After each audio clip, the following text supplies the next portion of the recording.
Aberdeen were unable to stop their 10-game winless streak when they once again came up short in a 0-0 draw against Hearts at Pittodrie. Welcome back, guys, to Fog Football. Going to look at the Aberdeen fans' reaction to their draw against Hearts. To be honest, their lucky draw against Hearts.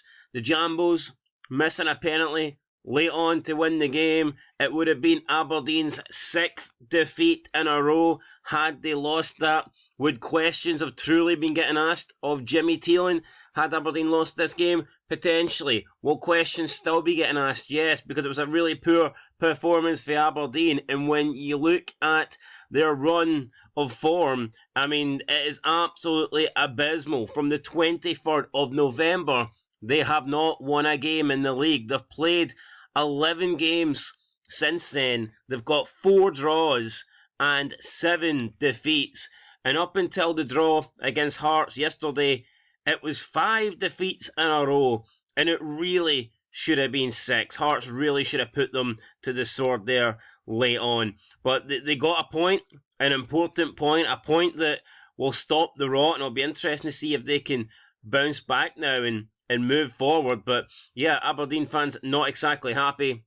And with that kind of form, you can't blame them. As good as the start of the season was, what they've done since then has just outdone all of their good work. So yeah, and you know what? I think Hearts, if Hearts won, I'd have probably had Hearts finishing above Aberdeen, because that is truly a 6-pointer.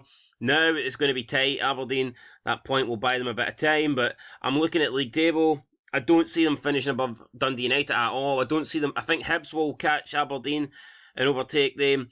And then you've got the likes of Motherwell, St Mirren, Kilmarnock. I mean, if one of those teams can put a good run together, who's to say they won't take Aberdeen as well? So, I mean, Aberdeen, I think at this point, unless they find something, unless they start getting a few wins together, they will be lucky to get top 6. And that's incredible considering where they were after defeating Dundee by 4-1. Joint top of the table with Celtic, and then it all went wrong on November 23rd. But yeah, let's look at the fans, their reaction, see what they think after the game. Super Aberdeen says, very clumsy challenge again from Nielsen. Dohan for me, man of the match. Made 2 great saves to keep it 0-0. We need a striker. We were the better team, but couldn't score. I don't think Aberdeen were the better team. I don't agree with that whatsoever. And Papi Gay will be back soon, so that will feel like a new signing for Aberdeen, because they've been without him for most of the season. But when they did have him, he was on form and he was firing in the goals. So it is what it is. Dan666 said, oofed. At least it wasn't a defeat. But it looks like we are toothless up front no matter which of our strikers and front men play. Is it a confidence thing or something more fundamental? I mean, who knows? We've got Rangers chat here. So Rangers chat with a picture of the Aberdeen bus, and you see the front wheel has come off the bus. You've got Jimmy Thelin looking a little bit sad. Looks like the bus has been evacuated.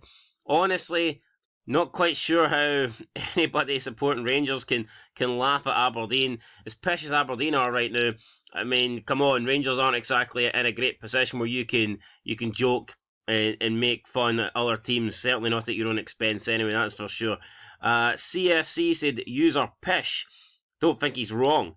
Dave Farmer says, can we all agree Nielsen is not good enough in any way, shape or form? Richard Brown, I don't know what's going on at Aberdeen. There's something not right. Our season is going to peter out. I mean, what do you mean it's already petering out? This guy's acting like, you know, it's the first couple of results in a bad run. It's 11 games without a win. What do you mean the season's going to peter out? The season's pretty much petered out already. I mean, you're free flowing down the bottom of the table, man. It is what it is. Sam Taylor says, horrific. Out of jail big time with that save, but the performance was awful again. I'm not convinced we'll ever score a goal again, let alone win. Rotten. And that's how bad things have got from being joint top with Celtic, potential talk of title fights, people thinking they were going to smoke Rangers for second place. Now some Aberdeen fans don't even think they can score a goal, let alone pick up another win. That is embarrassing. Rustler said, Duke is a brilliant ball carrier. and a real threat from the left wing. He is never a number 9 though. I have never seen him affect the game from a sole striker position. Nisbet ain't the answer, neither is Sokler. Need to sign a striker pronto. But I mean, we've seen Sokler have decent spells at Aberdeen. We've seen Nisbet perform well in the Scottish Premiership. I wouldn't say that Nisbet and Sokler aren't capable or aren't good enough for Aberdeen. I mean, maybe they want a better striker, fair enough, but it's just, to me, it's a confidence thing, it's a form thing. I don't think you can just look at the strikers and blame it on them. Like, Aberdeen no one was blaming Nisbet or Sokler. Nobody was having a go at Sokler when they were joint top with Celtic. And now all of a sudden, the strikers are getting the blame. I mean, the entire team's been shite. Greg says second half is up there with one of the worst 45 minutes I've seen at home. No in-game management, no change to formation. Let's just keep doing the same thing, which aren't working. Far too easy for the opposition to figure out. That was abysmal. I mean, it was abysmal. It wasn't great. Stand free. Come on, you Reds. And honestly, Jimmy Thelin got a lot of praise and a lot of credit. When he first came in, people were talking about how, he's not afraid to make the changes, and he was making subs at half-time to affect the game, being proactive. And since then, I mean, that was when things were going well, but on now we're seeing people say that he doesn't make changes and he doesn't do anything and he refuses to make improvements during the game. So, interesting to see how someone can be considered so high and then obviously falling out of favour big time. Archie says, I'll take it considering the end. They did not deserve to win that, but neither did we.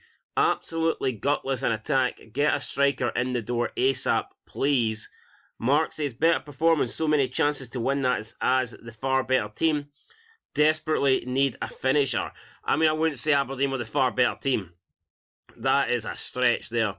Stan Free says, we didn't lose, so something to build on. Thought we were okay in the first half and poor in the second. Passing backwards and playing safe still the default, but lack of a striker, finding space, running the channels is killing us as there's often no out ball.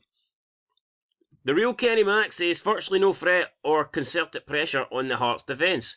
Struggling to see where the goal is coming from. Dohan earned the point today with 2 fantastic saves. Doesn't matter who is up front, there's no service. I agree. I think there's something to that. I mean, you can blame the strikers, you can blame them for not scoring goals, but the service from the Aberdeen team to the front men has been nothing short of abysmal. And I think that we're seeing, and I'm not saying it's Sokler and Nisbet, I'm not saying they're playing well, but I do think they're probably getting too much of the blame for the recent run of results. I think it's a team effort. Martin Smith says midfield's very static. Not sure Stinney and Palsafersa work together as too similar, and Duke provided nothing up front. He's not a striker. If he was, he'd have played off the shoulder of the Hearts back two, who are slow. Maffa said, bit baffled to why Tobers was subbed. Polvara needs to start more games. The guy is pure class. We so need a striker. It's blatantly obvious, but I'm sure Thelin is in the market for one. Some save to rescue a point. Harf says that was terrible. Utterly woeful. Barely treated a terrible Hearts team. Barely treated a terrible Hearts team. I mean, troubled, maybe troubled, I don't know. Matthew White says poor game between two relegation threatened sides. I mean, could be true come the end of the season. Mark Cairns said, hard to see where this team is finding another win. Lackluster, poor and amateur decision making, top end of the pitch, and a guaranteed Kalamish moment or two at the back. Hopefully Tobers will aid that. But overall, we are still lacking a couple in the door, in particular up front. Grant Heath says badly need a striker and another defender. So, I mean, a lot of people thinking Aberdeen need to bring in a new striker. Probably do, to be fair. All Things Dawn says hats off to Ross Dolan. Played brilliantly. Eric White says half-hearted performance for a lot of the match. Passive with players, sometimes failing to do the basics at times. Impressed with McGarry. Baz says 0 shots on target. That's one issue. Badly needed. Sort it up front. Take the point though and a clean sheet. Craig Fleming says that must be the worst game of football I've witnessed in a long time. That the one save at least gave us a point. And I think that is where we're going to end it. So Aberdeen fans, somewhat happy to get a point, somewhat happy to stop the rot. Had Hearts scored that penalty, would have been 6 defeats in a row. And honestly, Jimmy Thelin, how much longer will he survive? And I'm not saying the guy should be sacked, and I don't want him sacked, but I wonder when serious questions will be asked. Okay, that's 11 games without a win. What if it goes to 12, 13, 15, 17? Let's say it gets to 20. I mean, at what point do we turn around and go, well, you know what, you had an amazing start, but unfortunately, what you've done after that start is not good enough. It's not the required level here at Aberdeen Football Club. You're going to have to go. I wonder if that's a possibility, or do you think that the great start that Jimmy Thelin had has bought him enough time to at least get to the end of the season and start next season? Or do you think if things start getting much worse for Aberdeen, then he could potentially be out the door? Let us know what you think down below in the comments. We'll catch you in the next one. Bean Fog Football, thanks for watching, and peace.